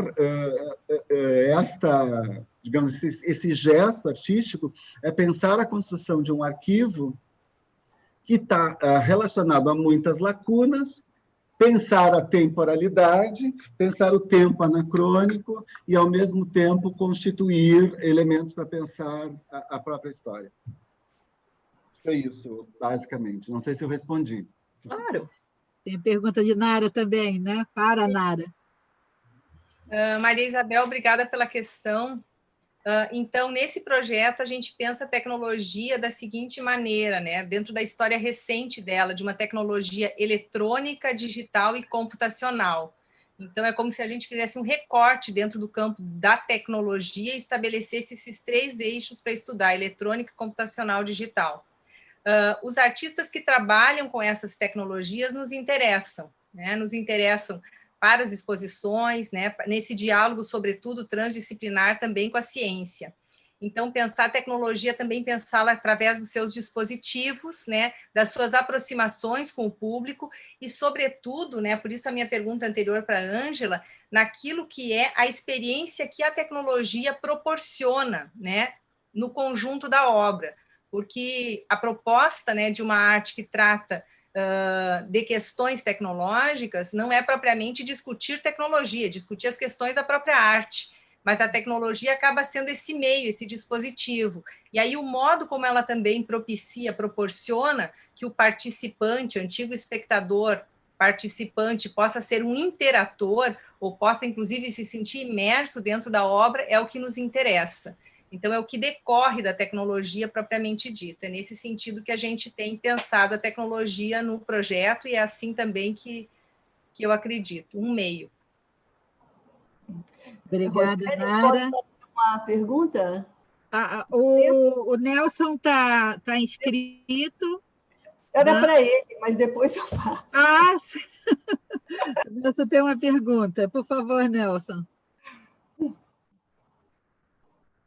A pergunta é para Maria Isabel, que eu me interessei muito por esse álbum, mas por um aspecto específico do álbum, que eu não sei se existe nele, mas eu acredito que sim, pelo período em que ele foi publicado, que é o fato de que essas festas de recepção que aconteceram no início do século XX, elas tiveram continuidade com festas de recepção que aconteceram no século XIX e no século XVIII e que eram chamadas de entradas. Elas já não tinham mais esse nome, claro. As entradas no século XVIII e XIX eram feitas para as recepções dos reis e dos bispos, e a gente vê resquícios, quase que entradinhas, né, em cidades de província como Vitória. Então, por exemplo,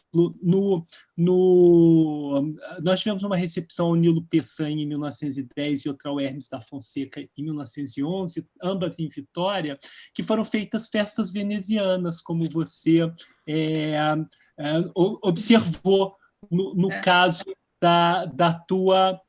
do teu álbum, né? Tem uma festa veneziana que o cenógrafo é o Lazari. Nós tivemos festas venezianas. A festa veneziana é uma festa que, pelo que eu percebi, é característica do século XX, mas tem uma coisa do século XVIII e do XIX que ainda permanecia no século XX, pelo menos em Vitória. Eu não sei se nessa do rei Alberto teve também, que foram os arcos triunfais. Se caracterizou, se você viu nesse álbum alguma fotografia de arco triunfal de recepção? Não.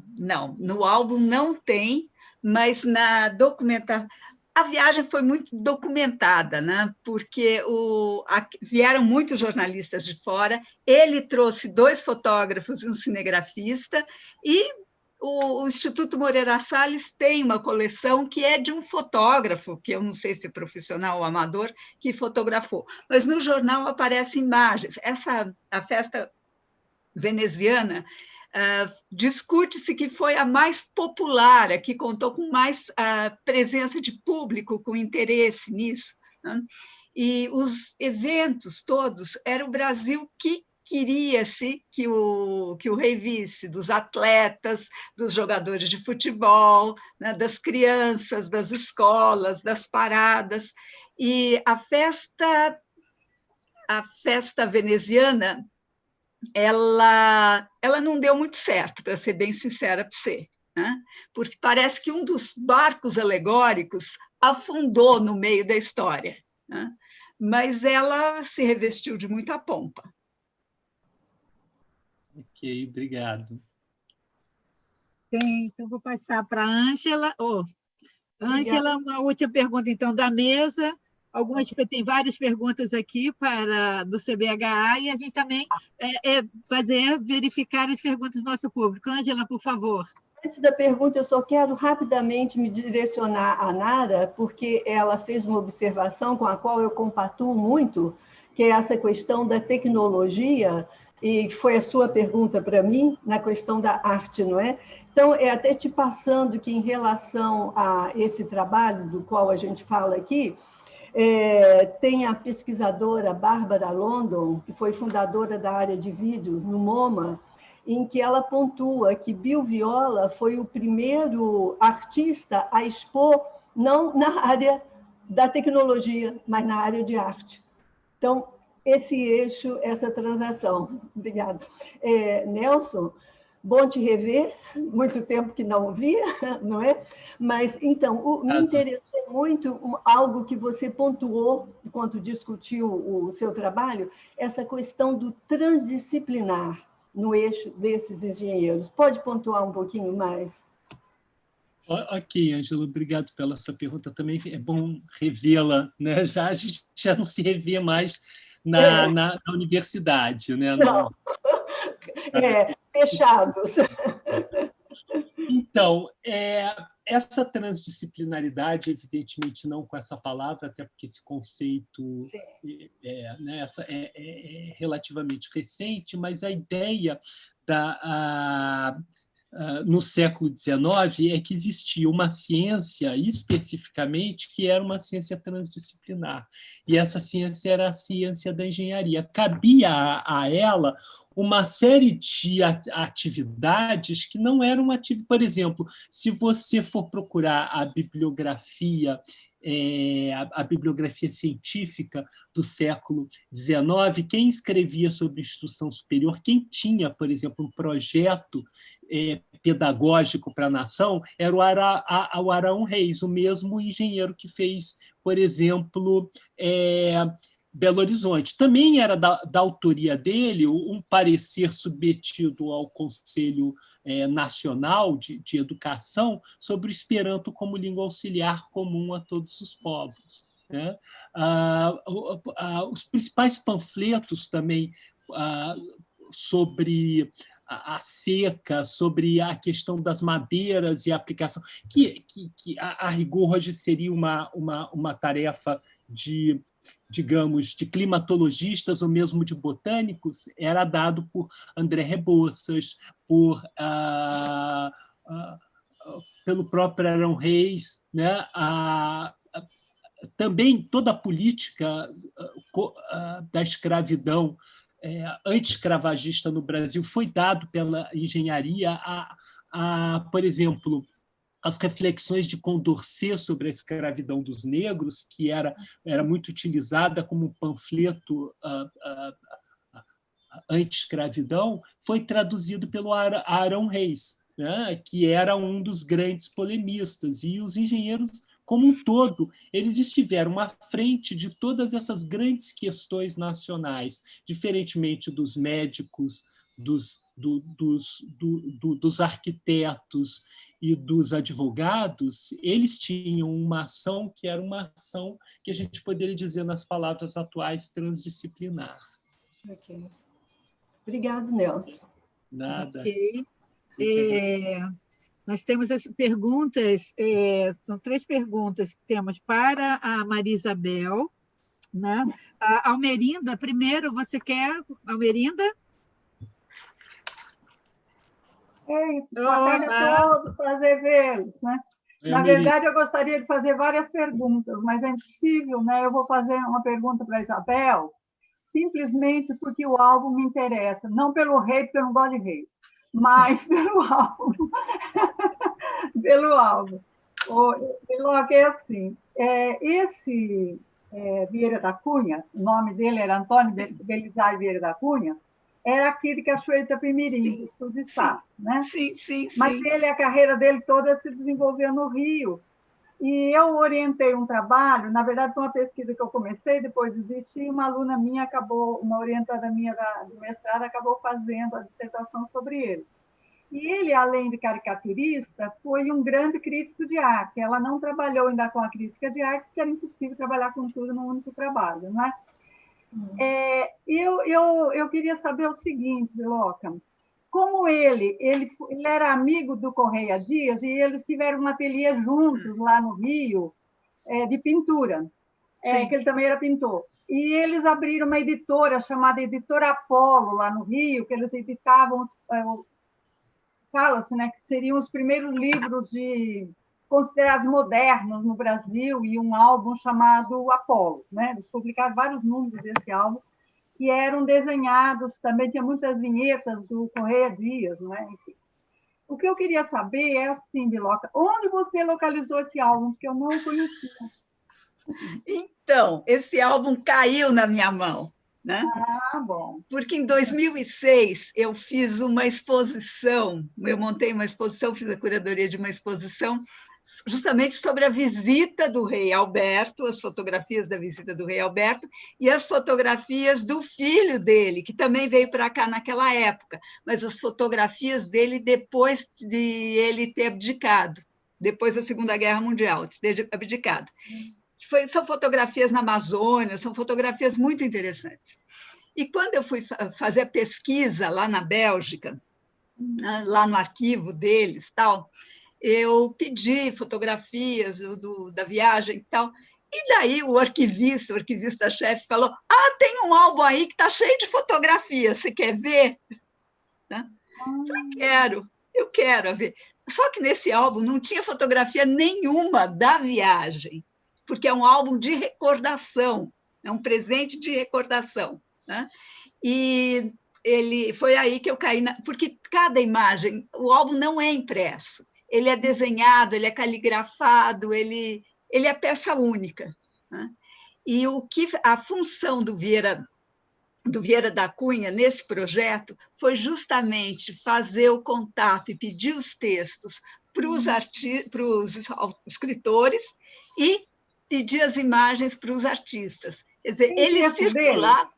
Desculpe, tem texto do Vieira da Cunha? Não. Não, tem texto.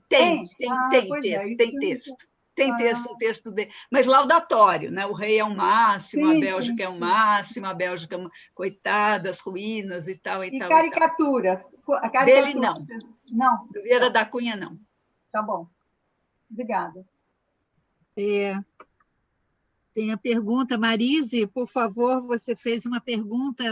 Você quer que eu leia ou você faz a pergunta? Acho muito mais pertinente. Para Maria Isabel. Não, eu tive que voltar aqui, porque já eram tantas perguntas aqui que eu tinha mais, já recuperei. Não, mas Maria Isabel, essa exposição eu tive a oportunidade de ver, né? E justamente, quer dizer, o álbum não estava lá, mas estavam algumas imagens, né, passando em vídeo. Sim. E realmente é um material fantástico, né? Porque ele vai reunindo, fazendo uma montagem, né? Quer dizer, de textos, de fotografias, de intervenções desses artistas. E eu queria que você tecesse um pouquinho, né? Quer dizer, uma reflexão sobre o diálogo, né? Quer dizer, dessas intervenções artísticas, né? Às vezes são só vinhetas, como você falou, assim, algumas molduras, mas às vezes são intervenções nas fotografias com esse projeto, né? Quer dizer, de uma oferta visual, né? E também artística, esse rei. E uma outra pergunta, quer dizer, que também não sei se você teve a oportunidade de saber, se teve alguma lista, né? Quer dizer, dos presentes que foram ofertados, né? Quer dizer, ao rei, né? Que geralmente é comum, né? Quer dizer, nessas relações, né? Quer dizer, é isso. Sim. Os presentes para o rei, eu estou curiosíssima eu acho que a gente tem que fazer um garimpo disso. E lá o arquivo deles é muito bom, é muito bem organizado. Ele recebeu muitas cartas também das pessoas comuns, normais e tal, dos plebeus, né? Inclusive dos presentes que ele recebeu, tinha muito desenho de criança, né, que as crianças mandavam para o rei. E eles guardaram todas essas cartas, os desenhos de criança, não só isso, como responderam. Então, lá no arquivo, tem uma observação do secretário do rei, que obviamente foi o secretário que fez isso, dizendo recebido dia tal, respondido dia tal. Né? Então, fazer esse trabalho, essa pesquisa, e o que as pessoas estavam querendo comunicar com o rei é incrível. Né? Então, e a gente encontra no jornal, né, encontra em depoimentos, né, das pessoas, dos projetos, a lista toda, mas eu acho que para descobrir esse caminho é lá no arquivo, que lá, se eles têm até a data que responderam as cartas, devem ter essa lista. Né? E você perguntou a outra que eu esqueci? a questão da relação dessas imagens, né, dos artistas com a fotografia, os textos, né, essa intertextualidade, né, quer dizer, esses sentidos, né, desenvolvidos por essa intertextualidade. Ah, tá. São vários níveis, e eu acho que eu não captei tudo ainda, Marise, né? Então, tem as fotografias das autoridades, né? São fotografias do Epitácio Pessoa, do prefeito, do cardeal, de não sei quem, o ministro, embaixador, não sei quem, e os homenageados. Os homenageados são desenhados, retratos desenhados pelo SET, por sinal, né? Depois, que mais? Todos os textos, a maioria dos textos e das fotografias, o que os une é a moldura, embora cada moldura seja diferente, né? E as molduras são sempre alusivas aos assuntos. Então, por exemplo, Tribunal de Justiça, as balanças, Rui Barbosa, as tábuas da lei, a espada da lei e a balança. Até tem mais do que tem mais atributos do que no Tribunal de Justiça. Tem algumas intervenções que são muito interessantes, porque elas são redundantes. Então, Jardim Botânico tem uma Vitória Régia, embaixo tem o desenho da mesma Vitória Régia, né? Ele reafirma. Em outras situações, uma palmeira, então eles continuam os galhos da palmeira para fora, o resto da vegetação para fora. São explicativos. Por exemplo, o Museu Nacional do Rio de Janeiro. A moldura é feita de insetos, né, peninhas e urninhas, né? Então, diz respeito ao que é isso. E, muitas vezes, as ilustrações, porque também nesse álbum artistas aparecem como artistas, né? Então, o Brecheret faz um desenho Brecheret. O Di Cavalcanti é muito interessante, porque ele aparece com 3 desenhos, e são 3 desenhos que têm tudo a ver com o trabalho dele naquela época, pré-semana de 22, que ele faz ilustrações de obras do Maeterlinck, né? E que simbolista, né? Essa questão do teatro simbolista, da literatura simbolista, e ele tem um desenho, um vocabulário, uma temática simbolista também naquela época, né? Então, mas tem vários níveis. A história, e eu vou te dizer que eu não captei todos ainda, né? O álbum é incrível, viu? O álbum é incrível, incrível. A Santa Casa do Rio de Janeiro, ela é toda gótica, a moldura dela é toda gótica. Então, bom, tem muito material aí para ser visto, tanto na questão presentes, deve ter um monte de objeto interessantíssimo, quanto nessa questão das ilustrações. Obrigada, Maria Isabel. Marília, tem uma pergunta para a Nara. Marília? Ok. Estamos aqui novamente, outra vez.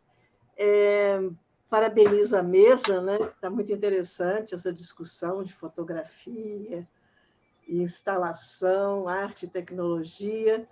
E estou fazendo essa pergunta para a Nara, porque nós aqui na UFMG nós temos uma revista transdisciplinar, que a gente trabalha com um tema, cada revista tem um dossiê, e vários artigos diferentes, sob perspectivas diferentes, não só da ciência, mas também da literatura, das artes, etc. E o ano passado a gente fez uma exposição chamada Polímatas, em que ocupamos a galeria da reitoria e convidamos artistas que trabalhavam com arte e tecnologia, mas também artistas que trabalhavam com diversas linguagens, como, por exemplo, diversas expressões artísticas, né? Como, por exemplo, a literatura, outros que música, etc. Então, a minha pergunta para a Nara é como é que é feita, qual o critério para vocês fazerem esse festival, organizarem essas curadorias das exposições, né? Se vocês convidam artistas também que trabalham com literatura, com poesia, sei lá, com música, ou concentram-se nas novas tecnologias. Obrigada, Marília, agradeço também, uma ótima pergunta. Para o festival, os artistas são convidados, Marília.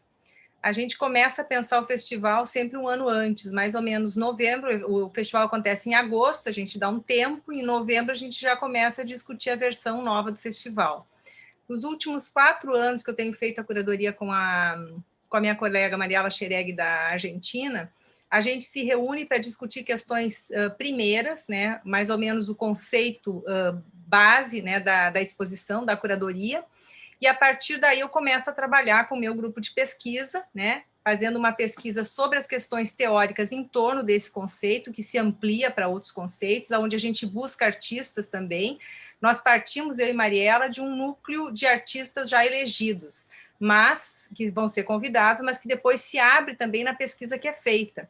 Por exemplo, esse ano, para o evento que aconteceu todo online, a gente tem ele no Instagram, no Facebook, na página do Labar também, quem quiser assistir, nós pensamos em água e sustentabilidade no ano passado, tivemos que alterar a escolha dos artistas, e foi possível, inclusive, inserir outros, né, a partir da pesquisa realizada pelos bolsistas, como, por exemplo, o Hugo Fortes. Eu não sabia que o Hugo Fortes tinha desenvolvido um trabalho, né, de doutorado sobre água, né, na contemporaneidade. Então, só para te dar um exemplo, a gente parte de alguns nomes, mas faz pesquisa e pode convidar outras pessoas, né, que estejam agregadas ao tema. O conceito ele é sempre transdisciplinar, pensando nessa, né, o argumento, nessa concepção transdisciplinar, pensando nessa articulação, arte, ciência e tecnologia. Nós temos artistas visuais, nós temos artistas tecnológicos, nós temos artistas que trabalham com música sonora. A gente não tem ninguém da literatura, da poesia, não teve, né? Mas tem artistas que trabalham com diferentes linguagens, né? Algumas mais ou menos vinculadas com a tecnologia. Tem desde fotografia, vídeo instalação, arte computacional, arte robótica, bioarte. Tivemos o CAC aqui também em 2017. Então, é uma articulação que eu considero bastante boa, né, para a nossa proposta. E tem isso também da gente eleger artistas e obras que dialoguem, obviamente, com o tema da curadoria, mas que também estabeleçam outros diálogos nessa relação sul-americana, ibero-americana, né? Então, a gente tem também essa preocupação de valorizar o que é produzido no sul do país, no país, mas também em diálogo com esses outros artistas. Tem artistas que são artistas emergentes, tem artistas consolidados de trânsito internacional, todos eles fazendo parte dentro desse mesmo circuito, né, do festival. Então, é mais ou menos essa dinâmica das nossas escolhas, das nossas referências e, sobretudo, pensando, né, que é uma articulação de ensino, pesquisa e extensão. A exposição seria, assim, quase que o resultado desse conjunto. Não sei se te respondi. Parabéns. Parabéns, realmente, né? Obrigada. Proposta, né? Obrigada. Obrigada, Maria. Obrigada, Maria, da pergunta. Obrigada, Nara. Temos uma última pergunta da Maria Inês Turazi para Maria Isabel, com esse álbum que foi apaixonante a todos nós. Ele é incrível. Maria Turazi. Olha, eu queria dizer que eu adoraria conseguir formular agora uma pergunta para cada um dos presentes, porque eu gostei muito da mesa, mas não, assim, já estou bem cansada, até porque fiquei muito tensa na primeira mesa. Então, eu estou vindo em função mesmo do encantamento com esse álbum. Era só uma pergunta para a Maria Isabel, mas eu também antes queria fazer um comentário para o Nelson. Não sei, eu trabalhei muitos anos atrás no meu doutorado com História da Engenharia, que era um tema, uma área dos estudos que naquela época tinha uma geração de ex-engenheiros que fizeram a história da sua profissão, né? Depois passou muito tempo sem ser uma área muito fecunda, com muito espaço na academia. Mas é uma fonte muito importante que eu me beneficiei muito para entender essa transdisciplinaridade da engenharia aqui em geral, mas particularmente aqui no Brasil, para o que era o meu objeto de estudo, que era a cultura fotográfica desses engenheiros, foi a própria biblioteca da Escola de Obras Raras, da UFRJ. Não sei se você tem consultado, mas é que ela é em si uma fonte, essa biblioteca, e ela felizmente foi preservada e felizmente está na base Minerva da UFRJ. Então, acho que pode, se você já não está trabalhando com isso, fica só uma sugestão. Pode ser que eu esteja falando o que você já sabe. Mas voltando a Maria Isabel, como eu estou trabalhando agora com um texto, né, no projeto CNPq sobre exatamente a década de 20, e essas celebrações do centenário, então o seu álbum me encantou tremendamente. E eu queria saber, então, se você andou estudando, levantando alguns outros álbuns do gênero, né? Porque eu acho que também é interessante comparar esse objeto que é com memórias ofertadas, né, a um rei, que dá uma visão do Brasil para o rei Alberto, ou pretende dar, com outros objetos de memória, né, do gênero. Estou lembrando aqui de um álbum feito no século XIX por Lamartine, com vários artistas e escritores, e que foi uma iniciativa, se não estou enganada, do Dom Pedro II. Está lá no Museu Imperial. Então, assim, imagino que tenham vários outros do gênero, né? E aí eu tinha curiosidade de saber também se você, nesse Brasil que é dado a ver, você consegue ver também o Brasil que não vê a si mesmo. Sim, ótima pergunta, obrigada. Então, eu conheço desses álbuns 2 apenas, o do Ramos de Azevedo, que são as construções dele, principalmente em São Paulo, as construções tanto públicas quanto as residências. Né? É bem específico e, na verdade, também é uma propaganda do próprio Ramos de Azevedo, né? Um autoelogio do Ramos de Azevedo. E conheço algumas imagens do álbum da cidade do Rio de Janeiro que estão na internet. Né? Existem outros álbuns que foram dados a ele, inclusive alguns diretores de revistas, dessas revistas semanais e tal, que inclusive os caricaturistas trabalhavam, que entregaram para ele um clipping de todas as matérias onde aparecia o nome do rei Alberto, eles encadernaram e mandavam. Acho que tem uns 2 ou 3 desses. Também é muito interessante, porque na maioria das vezes são sátiras, né? Mas sátiras assim, né? Que dá para dar para o satirizado, que ele não é o satirizado. Né? Que geralmente o satirizado é o político, é o governante, é o presidente. Né? E o rei Alberto ali é desculpa para o comentário acontecer. Né?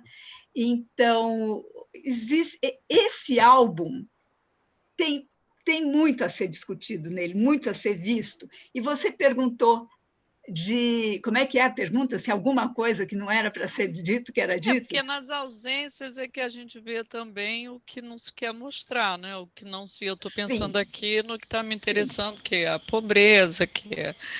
Enfim, eu imagino que, obviamente, ela não esteja ali ou esteja com uma outra apresentação, digamos assim. Sim.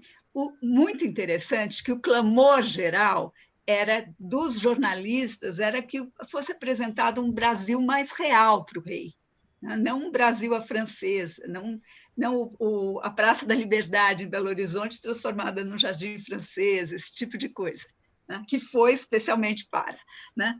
E fosse um Brasil mais popular. Tanto que perguntavam, será que ele vai comer feijoada? Será que ele vai tomar Paraty? Né? Como é que é? Vão tocar isso é muito interessante. Vão tocar o papagaio louro para ele? Ele vai ouvir o papagaio louro? Tem 2 sentidos, a questão do carnaval, da marchinha e do popular, e também aí a disputa com o Rui Barbosa, né? Que o papagaio louro era usado até como uma metáfora para o Rui Coco da Bahia, não sei o quê, como uma metáfora para o Rui Barbosa. Então, existia essa demanda, o popular. O que a gente vai ver no álbum é que é um popular, mais ou menos, que é o que está nas revistas, o que está nos cartões postais. E a parte visual é muito mais muito menos rançosa do que a parte escrita. A parte escrita tem um certo ranço, né? O que não é mostrado? Pobreza mesmo. E eles reclamavam que estava construindo um cenário para mostrar para o rei Alberto, varrendo tudo para debaixo do tapete, né? Só que, às vezes, vazava alguma coisa, né? Aquilo não estava no programa ser realizado. Como tem um desenho do Voltolino, que foi feito um S, assim, feito uma espiral, de vários brasileiros saudando o rei com a bandeirinha. O rei não aparece, mas com a bandeirinha da Bélgica, tem o cachorro com a bandeirinha da Bélgica, tal. E onde aparece essa história, né? Tem uma família e tem a babá, né? Então, marca muito, é muito caricato como a babá está retratada, né? Como nota-se uma questão aí social que era para eles considerada uma coisa tão corriqueira que eu acho que nem passou, que vazou que aquilo foi colocado, né? Então aparece dessa forma. Não sei se era isso que você queria saber. Não, mas eu queria saber um monte de coisa, mas está bom. Mais uma coisa que é bem interessante, eu acabo. No ano seguinte, o Pixinguinha e os 8 Batutas estavam organizando, e não se sabe até que se foi feito, se não foi feito, se foi feito, parece que foram 2 apresentações, e o nome dessa revista era O que o Rei Alberto Não Viu, o que é muito interessante também isso, né? E eu fiquei muito curiosa com essa história. Para quem tiver mais curiosidade sobre o álbum, o Consulado da Bélgica aqui em São Paulo fez uma pequena publicação comemorativa, com algumas imagens reproduzidas em postais, com algumas outras como pôster e tal, justamente para lembrar a existência desse álbum, e eu acredito que, entrando em contato com eles têm alguns exemplares ainda. Ok. Queria agradecer, já terminando os nossos trabalhos. Rogério, queria agradecer... Pois não? Só queria agradecer a Maria Inês pela indicação que ela fez para mim, que eu realmente não conheço, não. Eu tenho trabalhado com a Hemeroteca Digital, a revista do IHGB e a do Clube de Engenharia, mas essa fonte que você está me sugerindo, que são as obras raras da UFRJ, realmente estão fora do meu escopo. Vou procurar. Muito obrigado. Então, eu queria, mais uma vez, agradecer a presença dessa mesa com esse eixo temático enriquecedor. Obrigada, Alexandre, Nara, Niura, Ângela, Nelson, Maria Isabel, a presença de todos que colaboraram com ao debate e a discussão. Gostaria muito de agradecer também quem nos assistiu pelo YouTube e marcando mais uma vez nosso penúltimo dia de trabalho do 40º Colóquio do Comitê Brasileiro de História da Arte, que trata da arte, cultura, patrimônio e todas as suas transversalidades, a sua toda interdisciplinaridade. E, nesse sentido, como praticamente todos nós somos servidores públicos, eu não queria terminar antes de lembrar que hoje foi consensuado e está sendo trabalhado o Dia Nacional em luta e contrário à reforma administrativa do serviço público, que tanto tornará mais ainda desidratada na condição financeira, orçamentária, legitimada do respeito e produção científica, artística e cultural do Brasil, na fonte das universidades federais, que marcam esse lugar de pesquisa, esse lugar de produção de conhecimento e esse lugar de difusão de conhecimento.